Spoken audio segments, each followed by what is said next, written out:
Hey, what's going on, guys? It's another Thursday night, and tonight we are talking about using your own eyesight versus electronics. And there's a lot of ways to do that to find fish. So we're going to be talking about a bunch of those tonight. Also, do a little Q&A, uh, kind of on how the season's going up here for multiple species. You guys can ask any questions you want at the end of this. I'm going to give some time for Q&A. So with that, electronics have become kind of a controversial subject lately, obviously, with live scope and some of the drama that surrounds that. And, some guys are really anti live scope, some guys are really pro live scope, some people are indifferent, some people wish it didn't exist, like me. But if since it's there, I'm still going to be using it. And you kind of have to use it to be competitive these days. But I still love to use my eyesight and my knowledge of fish and movement and the surroundings and the environment to actually help find fish. And I'm going to go over a bunch of those kind of ways that I do that and things that I look for when I'm fishing, before I'm fishing. There's a lot of times to just connect what's going on around you to the fish that you're fishing for. So um, I'm going to just kind of go down a list. I've written down a few things that I do. And if you guys have anything that you kind of watch or look for when you're out on the water to help you find fish of any species, let me know. Just drop a comment, because that is kind of the goal of tonight, is to learn as much as we can about that subject. So quick question from Copen. What lures do you recommend for casting and trolling for walleye? I've been casting virtually almost 100% paddle tail swim baits this spring and just crushing walleyes on them. So a 2.5 or 3 inch paddle tail. I really like the Crush City Mare, and either a perch color or a purple kind of like an electric shad color. Those are my two favorite colors. Throw them on a 1/4 ounce jig head, and I actually just had uploaded a video all about how to fish these baits for walleyes. So I definitely recommend learning how to fish swim baits. And then for trolling, there's so many applications for trolling. It's pretty hard to pick one lure, but I mean, if they're shallow, an original Rapala, a scatter rap's pretty good. If they're a little deeper, a deep husky jerk is one of my favorites.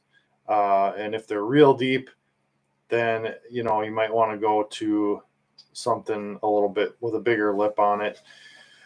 But I mean, there's also shad baits, and I really like the shad wraps for kind of that mid depth trolling, especially in like reservoirs and stuff like that. So hopefully that answers your question. And Cowboy Jack already has an addition. So current seams and eddies and water color changes. That is an excellent thing to look for. And actually, water color changes is one of the things I had on my list. So we'll start with that one. Water color changes happen on all kinds of bodies of water, especially bigger bodies of water. The Great Lakes, they're very common. And basically, the water color change is where two types of water are kind of meeting up, and there's a seam that's visible to the naked eye. And sometimes that might be the only thing for fish to relate to, like out in the open water of Lake Michigan, Lake Superior. That color change can be almost like structure. And so oftentimes you've got like muddy or dirty water coming in from rivers that's pushing up against that cold, clear water on the lake, and that creates that line, and that's a great place to find fish. They kind of zip in and out. And oftentimes when you see a color change, there's also a temperature gradient or temperature variable there too. And oftentimes one of those two colors will be a different temperature. So that can really attract fish. Another place you'll see it sometimes is on a real windy day. You get a lot of wave action kind of pushing up against the shoreline on a bigger inland lake, and it'll kind of stir up sediment and stuff, and you'll create a line, and that can be a good spot to catch bass, walleyes, and other stuff. So that is a good thing to look for. Next thing on my list is basically any kind of animal or bird or reptile or anything that feeds on bait fish. And that can include any kind of like a loon or diving bird, mergansers. It can include ospreys, diving on fish. It can include turtles. Believe it or not, one of the signs for, an area being rich in food is actually if there's turtles around. Turtles tend to stick around areas that are very diverse and have a lot of food in them because they can't travel far and they can't travel fast. So usually they kind of live where they feed. And this is true almost anywhere. If you see a lot of turtles, there's probably a lot of food around, and including the ocean. Whenever we see a loggerhead out on the ocean on the Gulf of Mexico, we usually drop for grouper because there's usually some rich bottom in that area, and that turtle's hanging around for a reason. So that is a great way to find fish, is just to keep an eye out for other animals that are either eating the same thing the fish are eating, so the bait, or they're actually eating the fish themselves and catching the fish like an osprey or otter. So just keep an eye on that wildlife around. And that's another good way to kind of keep tabs on things. So any of you guys joining in, let me know where you're coming in from. And what we're talking about is how to find fish with your eyes versus electronics. Electronics are great, but man, there's a lot of times where actually looking for signs with your own eyeballs can really help. And that's what we're talking about. Another thing when it comes to animals is it's kind of an old wives' tale, but it does hold some water, is look for animal movement on land. So if the deer are really moving, if the cows are standing up and walking around, that's probably a good sign that fish are going to be active too. The barometer and whatever weather patterns are going on, lunar phase, whatever it is, often correlate to good fishing and terrestrial animals moving around. So that's something to keep in mind too.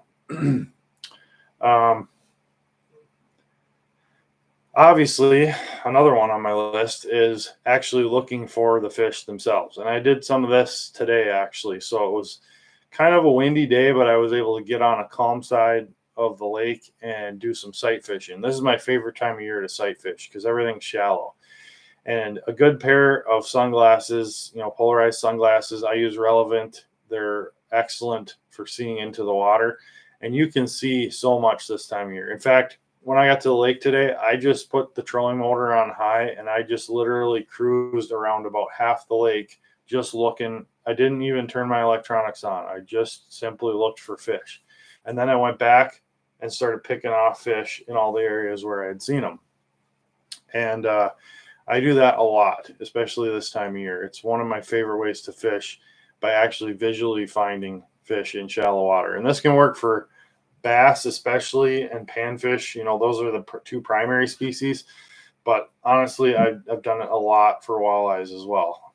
They move really shallow this time of year, and you can even spot them at night a lot of times with the light. And that's another great way to find fish.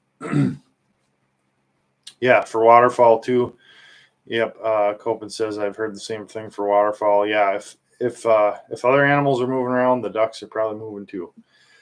All right, look for bait fish is my next one on the list. So bait fish are usually pretty easy to spot. You can either see them on the surface, rippling or dimpling, sometimes jumping if other fish are chasing them, or you just see big schools or shoals of them swimming along the banks, or sometimes they'll follow your lure in. Like this year, we've had tons and tons of these little tiny perch just following our bait right to the boat. And if you see that, there's a good chance there's predators around that area that are feeding on those bait fish. So it's just a good sign that there's a lot of life in the area. And typically, if you find bait, there's going to be fish. Now, there are exceptions. There's some lakes I fish that literally seem to have bait fish everywhere. Like the whole lake, doesn't matter where you go, it just seems like they're everywhere. And then it's a little harder to pinpoint fish, but most lakes, the bait fish are going to be in specific areas, and they're going to be at least thicker in some areas. Another one to look for is bug hatches. And man, have we had some mega bug hatches this week. It's been one of the biggest lake fly hatches I've ever seen happen earlier this week. It must have just been absolute perfect conditions. And lake flies are actually, they're the adult stage of bloodworms. So if you guys know what bloodworms are, they're little 1.5 inch long worms that live in the bottom and the substrate in the mud, and tons of fish eat them. Almost every fish species eats bloodworms. But when they hatch, those little bloodworms come up to the surface, they cocoon, and then they hatch into a little fly. And when those hatches happen, a lot of times the fish will gorge on those emerging bugs, and the fishing can be really tough. So I actually started out fishing in a lake that had a big bug hatch, and I wasn't doing well, and I decided to move to another lake, no bug hatch, hammered them. So the bug hatch can really shut down a bite, and that's one thing to keep an eye out for. Are the walleye post or pre-spawn in your area? Copen asks. They are post-spawn here. They're done spawning. At opening weekend, there was a few that were still milking that I caught, but it was pretty much over. We had a fairly normal spring, I would call a normal spring, and they were done pretty much the last week of April, first week of May around here. Clyde says, I've noticed that walleye like to hang around a soft, muddy bottom right where it changes to a rocky bank. Yes, and that is any bottom transition can be good, but that type of bottom transition in particular tends to have a lot of bloodworms. And believe it or not, big walleyes will eat bloodworms. I've caught, walleyes approaching lower 20s to mid 20s that I've kept, and their stomachs were just completely full of bloodworms, just packed. So even a big walleye will eat bloodworms out of the bottom. And if that's not what they're eating, they're probably eating the fish that are following that rock transition and eating the bloodworms. So definitely attractive spot for walleyes to hang out for sure. Next thing, just look around for cover. So whether it's rocks, boulders, trees in the water, wood cover, weeds, weed lines, that kind of thing. Electronics can tell you a few things, but it's really hard to tell the type of weeds with electronics sometimes until you actually see them with your own eyes. So there's a lake I've been fishing that's got a mix of kind of brown, nasty milfoil and then green cabbage. And the walleyes are only around the green cabbage. If it's milfoil, they're not in it. And if you find the green stuff, they're going to be in it. So sometimes you can see it growing up, towards the surface with just looking in the water. But oftentimes you got to look at your jig when you snag weeds and pay attention to what's on the jig or on the hook when you reel it in. And if it's that kind of snotty brown stuff, move on, but if you get that nice green cabbage leaf on there, that is a good sign that you're in a good area. So keep an eye out for that too. Current. So kind of to go along with that first comment about current seams and eddies, rivers are not the only place that have current. So lakes also get current, especially on windy days. So wind can really rip a lake and get it going and get water moving. A lot of times it's more like a swirl. So even though the wind may be blowing this way, the water could be going backwards. As that wind pushes the water over the deep water, it'll push it around shallow, and it'll actually be going the opposite way of the wind sometimes. But you can often tell which way the current is going in a lake by what way the weeds are leaning. So if you see tall weeds, if they're getting pushed one way or the other, that's a good way to tell which way the current is going. And typically the fish are going to be facing into that current. And so you want to cast up current and bring the bait down to them, typically, not come from behind them. So, and anywhere current enters a lake, like a river inlet comes into a lake, or whether maybe you're fishing a river itself, anywhere that faster current hits a slower current, that's called the current seam. And those are like big time money for walleyes. They're any fish really. Any fish in a river is going to use those current seams because they can sit in the calmer water, but that faster water is going past them, bringing them food like a conveyor belt, right? So that's what they're doing. They're just sitting in the calm water so they don't have to spend a lot of energy, but that river is pushing all that food past them, and they can dart out in the current, grab food, and then come back and sit in that calmer water. So that is a great place to look for fish. Basically anywhere that there's current is that where that fast water meets the slower water, and that's something that you can only see again with your eyeballs. That's kind of all I had on my list. Do you guys have any other ways that you can use your eyes to find more fish versus using electronics? Now, I'm not saying to turn your electronics off. I'm saying add these things to what you're doing, right? So add in all these things that I'm talking about with electronics, and that's just going to make you a much better angler. You know, a lot of guys get stuck on the electronics and they just stare at them all day, and that's the only data they're getting. But really, you should be paying attention to so many more things. 15-mile-per-hour wind will mess a day up. It can. It depends. I mean, there's days and places that I fish that if you don't have a 10 to 15 mile an hour wind, at least, the bite's not going to happen. The fish are too smart. They're going to get spooky. And you want wind a lot of times to actually be able to catch the fish. Otherwise, they'll be there, but they're simply not going to bite. And a lot of times, like I was talking about, on those days where I'm cruising around on a calm, sunny day looking for walleyes, I'm not catching the walleyes. Like they're not going to bite. They see you just like you see them. But every time I see walleyes in shallow water, I'm putting a waypoint down so I can come back on a windy day, hit that spot, and if they're there, I can usually catch them in the wind. So just because you're seeing fish doesn't mean you're going to catch them, because the conditions are tough to catch them oftentimes when you're able to see into the water. But basically just log that, put it in your GPS as a waypoint, and then you can always come back when the weather's more conducive to catching fish rather than seeing fish.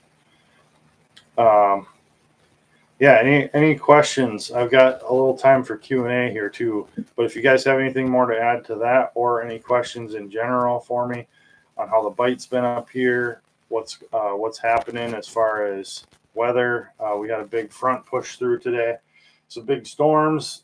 The weather's going to be changing big time here. It sounds like we've had basically summer for like a week and a half, and now it's turning back into much more early spring type weather, and that's really going to change the fishing. It's definitely going to make it tougher in some ways, but it's also, we're going to get some wind and some clouds, and that's going to extend the walleye bite a little bit too. Good one. Above water land topography. So points, steep drop-offs, sand, mud, size of rocks, etc. Transitions to the lake. Used all this before maps existed and still do. Yes. Yeah. So if you are paying attention to the banks, right, and what's going on shore, oftentimes you can kind of follow that down into the lake, and that'll carry on into the lake. So if there's a real rocky shoreline that's pretty steep, you can bet that those rocks continue down into the water at least a little ways. And if you see bog, on the shoreline, typically that's going to extend into a muddy, mucky bottom, and that will probably be a much more likely place to find bass and panfish versus that rock, which is going to be more likely a smallmouth walleye type of spot. So yeah, that's an excellent addition, and I totally agree. You can definitely use land topography to kind of judge what's underwater. Now, it can be deceiving, I will say. There are certainly times that I've been deceived by what I thought would be a steep drop off, and it ended up just the shoreline came down like this, and then the lake went like this. So it doesn't always pan out, but certainly does sometimes. I'd say more often than not. Do you think cloudy days with hardly any wind is about as good as days with wind? It depends on what you're fishing for, but I don't know. I would say it's just different because when you have wind, it not only reduces visibility, but it also gets the water moving. So you get that current and you get water pushing bait up against the shoreline, and it's changing the temperatures of the lake, so that warm water is getting pushed to one side. Um, so it's a very different condition, and it's definitely tougher, I think, in a lot of ways to fish on a calm day, regardless of whether it's sunny or cloudy, than it is on a windy day as far as catching fish. Now, boat control is awesome, right? It's real easy to have boat control on a calm day, and I've caught a lot of fish on calm days. And frankly, I hate the wind. I hate fishing in the wind. It drives me crazy. I can't stand trying to control the boat. It makes everything harder for us. But I will acknowledge that a lot of days walleyes bite better in the wind. And even though it's a pain in the butt to fish in, it definitely is typically easier to catch them, especially during the day. So yeah, if you've got a smaller boat, go when it's cloudy and calm. That's and you'll catch more, or hit the morning and evenings. Low light conditions. That's going to be better. Another thing to do when it's calm is find current, because current fish and river fish in general don't seem to be affected as much by weather. That's one thing I've noticed. They're just kind of in their own environment. The water is just always moving past. There's always current. There's always movement. The water temperatures stay relatively the same throughout the water column and throughout the river. It's getting mixed up all the time, so you don't have big temperature breaks or color breaks. And those fish just don't seem to be as affected by weather. So if the weather's not ideal, oftentimes I'll go fish a river and do really, really well. So does smearing your lure with sperm help trigger walleye to bite? I really don't think so.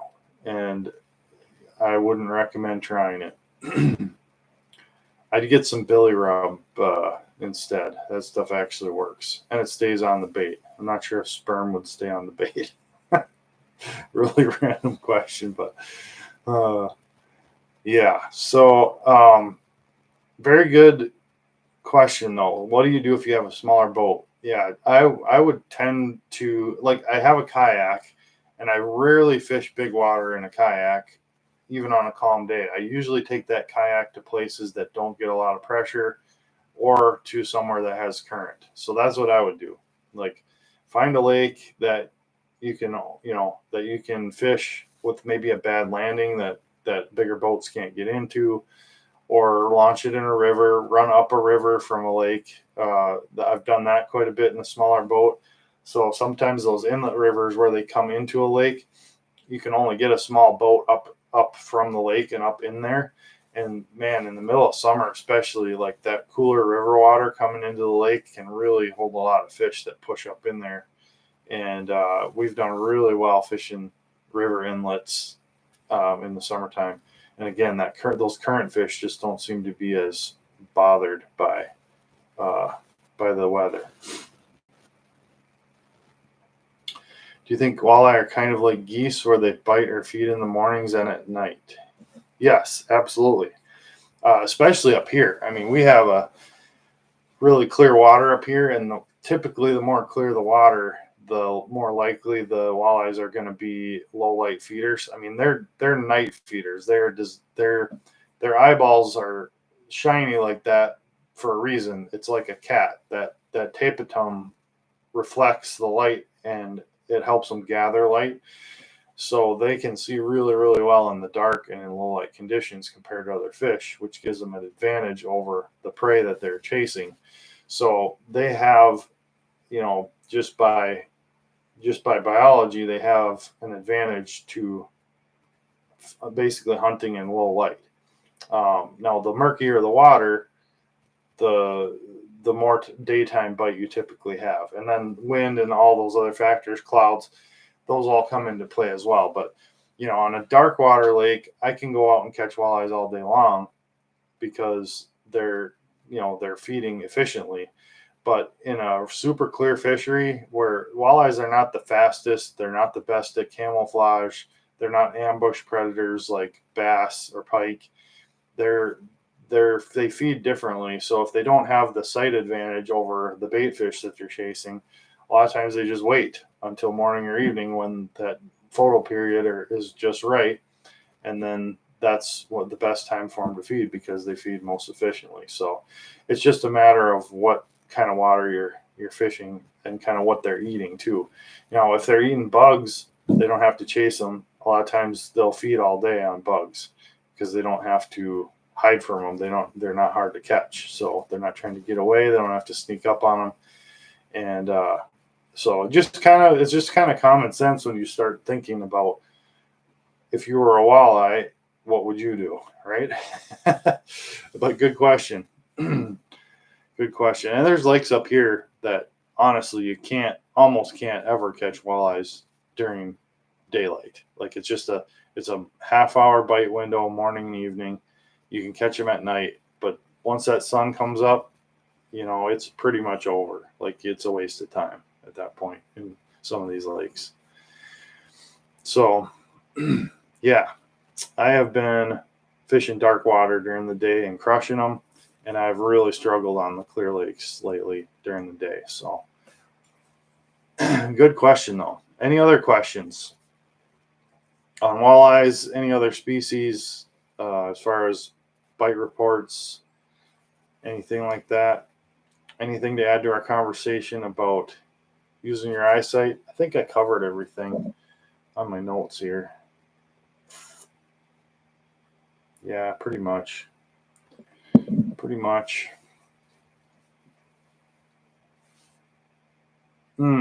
Thoughts on barometric pressure change? One day I think dropping is better, some days not. Yeah. Boy, again, it depends on the species, depends on the time of year. I think a dropping barometer definitely is good for some species. I think especially bass tend to respond to a dropping or falling barometer, predator species in general.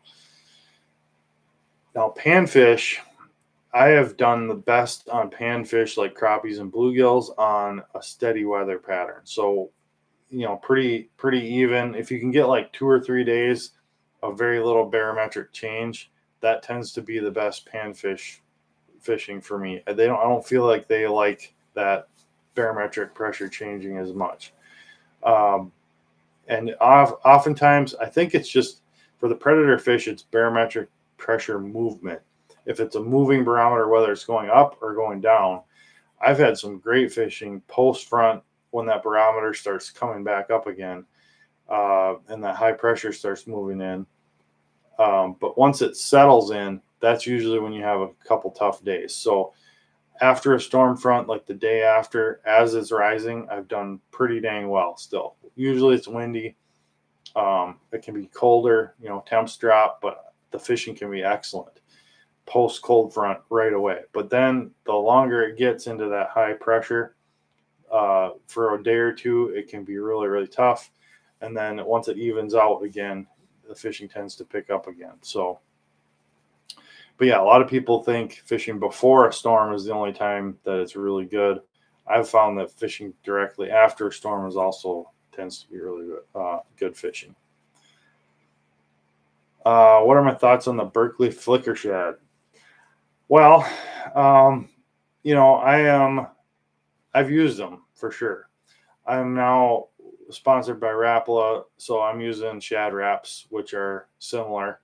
I think they're a little higher quality lure. They've got higher quality finishes, higher quality hooks, better construction.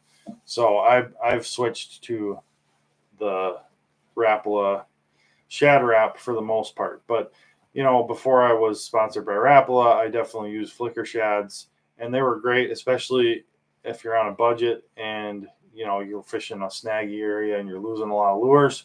They were definitely a lower price point, so you could afford to break off more of them than the shad wraps, because the shad wraps, yes, they're nicer, but they are definitely more expensive. So, but they catch fish. I mean, I've caught dozens and dozens of walleyes on flicker shads over the years, so I can't say the can't say they don't work. They definitely do. So yeah, good question.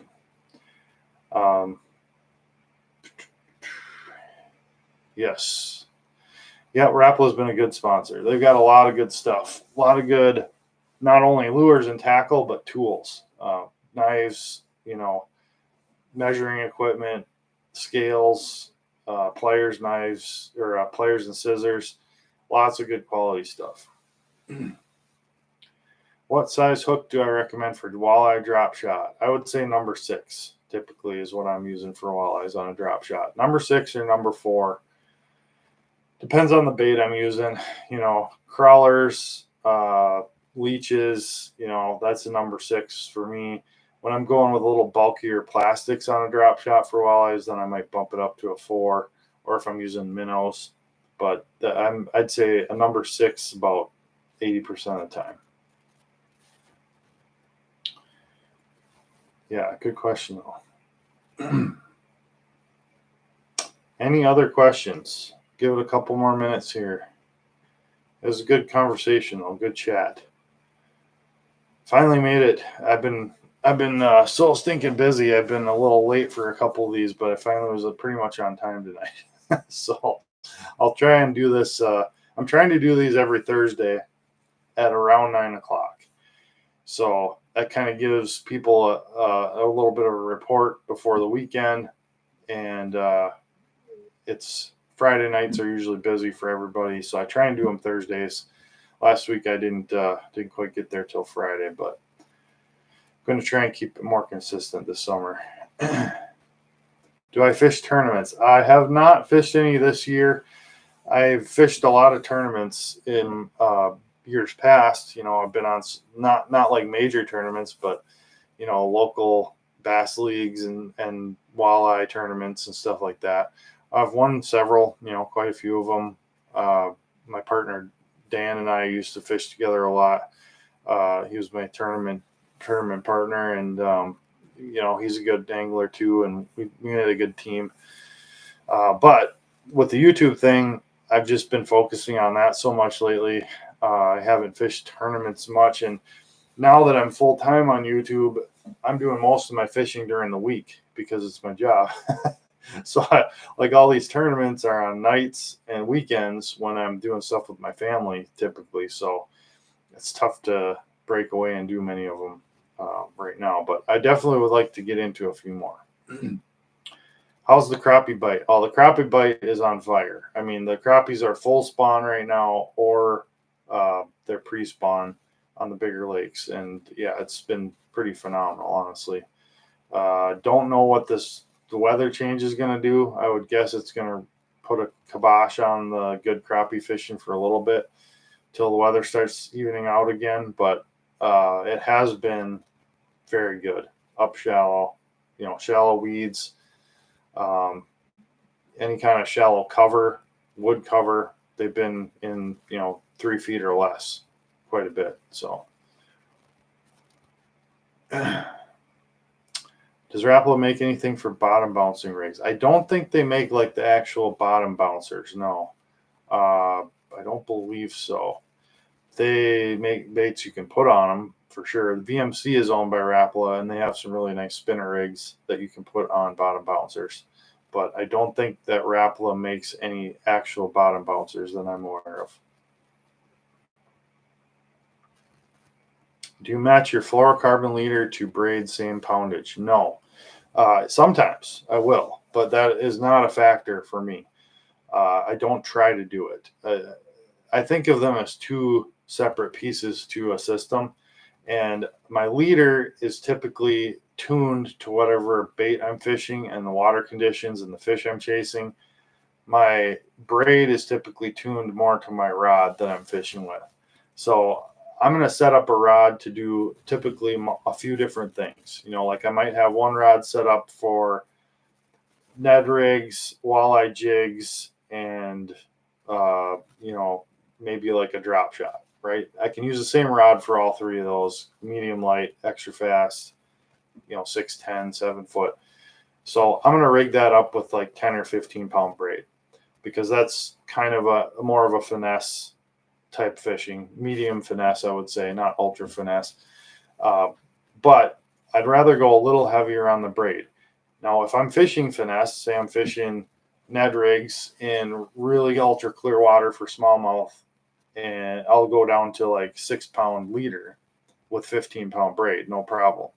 And then the fish aren't going to see my leader. But if I wanted to, I can also go up to, say, a 15-pound leader to match my 15-pound braid on that rod, and I can use it for a heavier lure with a heavier hook on it, so I can get that that better hook set and not worry about snapping the line. Or if I'm fishing in darker water around weeds and snags, I don't want to break off all the time, and I'm not worried about them seeing it, I can go up to a heavier leader. So, and then sometimes 30-pound braid to 50-pound braid is about as heavy as I'll go, even for big pike and fishing bass in the slop. But sometimes I might be fishing 30-pound braid, but I might have a 50-pound leader on there if I'm fishing for big pike. So it just depends on the situation, depends on what I'm targeting. But I kind of think of them again as two different parts to the system, and they do not have to match. So very good question.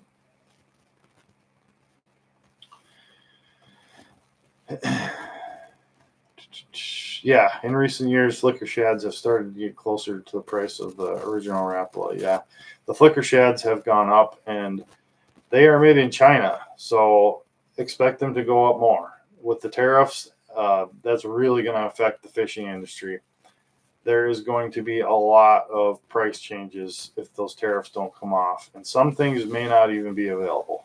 So if your favorite lures are made in China, or whatever it happens to be, if these tariffs don't go away, they may be disappearing for a while, or they may double to.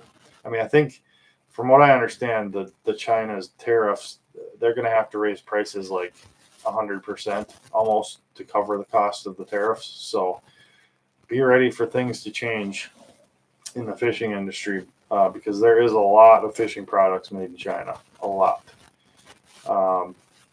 So those companies that manufacture outside China they're pretty lucky or fortunate right now. And Rapala is one of them. Some of their stuff's made in China, some of their tools and whatnot, but like all their hard baits and everything, they're still made in Finland, I believe. And some of Eurotackle stuff is made in I'm blanking on it. There's two different countries that Eurotackle uses. There's a little bit of it made in China, but not much. So they're sitting pretty good. But those companies that rely almost 100% on China, I don't know what they're going to do. I have no idea. They're typically the low price point, and that's why people buy them. They're not high quality stuff typically. So if they're jumping up to double the price, I don't know who's going to make it at that rate. So we'll see. Kind of crazy.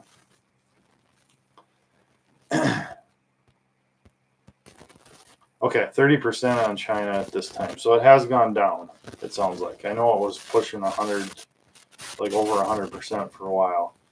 But even 30% on a low price point lure is a lot. That's a big jump. So we'll see what happens. But it's so uncertain right now. Nobody knows if the tariffs will be on for years or another week. They could come off it next week and everything would be back to normal. So it's a real wild card at this point. All right. Any other questions? Okay. Yeah. Number 6 or number 4 for drop shot. I actually really, really like the VMC spin shot hooks for drop shot fishing. I've used octopus hooks. I've used drop shot hooks where you tie them in line. But man, those spin shots are so handy. They've got a swivel and the hook swings around on the swivel, right? And you tie your main line to one side of the swivel and you tie your dropper to the other side of the swivel. And the nice thing about that setup is your dropper, if you break it off, you don't have to retie your hook and the whole leader, and you don't lose like a whole bunch of line. You just tie another dropper on and you're good to go. You don't have to retie the whole rig.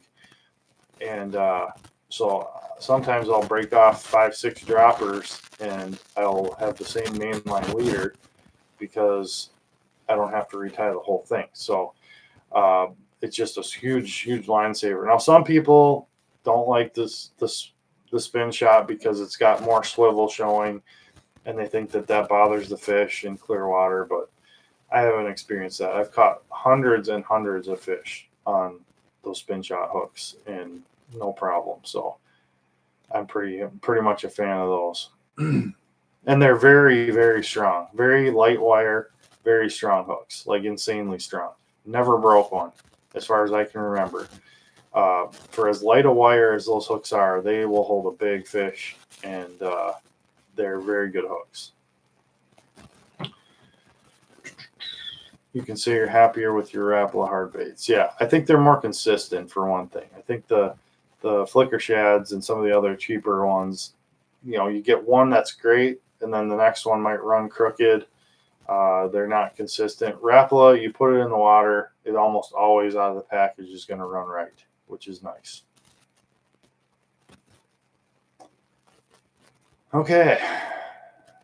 Well, I think I'm going to wrap this up. And hopefully you guys all have a good weekend here coming up and get out and do some fishing. It's going to be a little up and down on the weather, but you got to go fishing anyway, right? It's the weather doesn't wait for you. It's just got to fish with what you got. So I will hopefully be doing quite a bit of fishing next week. It's going to be a little drearier, a little windier, but hopefully the fish are going to be biting. So yeah, thanks for joining, guys. I appreciate it. It's always good hearing from you guys too. I do a lot of one-sided videos where it's just me chatting and speaking my mind and kind of telling you guys what I'm learning out there, but it's nice to hear back from you guys on what you're seeing too. So I appreciate it. Yeah. And we'll see you guys next week, Thursday, 9 o'clock. And one more question. Do I ever fish near Minocqua? And the answer is no. I don't, but I do plan to head that way this year at some point. I really need to because it's not very far. I know it's good fishing, and it's about 2.5 hours east of me. So, but I'm hoping to make a visit. So, all right. Thanks, guys. See you next time.